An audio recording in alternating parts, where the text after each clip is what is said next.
Of course, as you mentioned, meeting the Prime Minister, that was really very special. We'd actually had a chance to meet him before. My kids saw him. They were sort of sleep deprived in Paris, and they saw an Indian man with a white beard and white hair, and they just put him in the grandfather category immediately. They are very into him. They just love him. And he really cemented his status by giving our 5-year-old a birthday present that day. Well, I mean, it was, I think I told an Indian publication this, it really was the trip of a lifetime for us.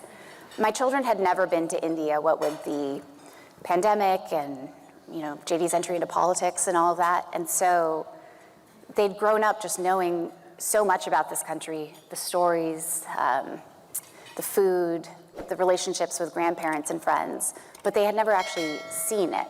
So it was just sort of mind-blowing from their perspective.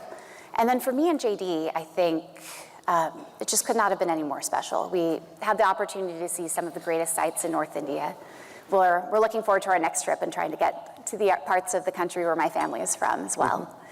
And it just was sort of one hit after another, right? The most incredible food, the peacocks that we got to see everywhere we went, getting to see the Taj Mahal in the morning and appreciate it as the sun was just sort of coming up and the cool skies and blue skies over in the background.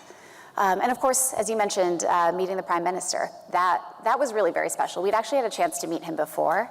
And it's funny, my kids saw him. They were sort of sleep deprived in Paris, and they saw an Indian man with a white beard and white hair, and they just put him in the grandfather category immediately. So they are very into him. They just love him. And he really cemented his status by giving our 5-year-old a birthday present that day.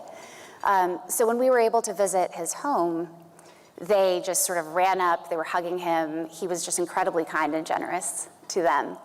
And I think it was a very productive conversation for JD and the Prime Minister, of course, but also I think it was a real opportunity for us to kind of cement that personal relationship that they have, which I think is only to the good.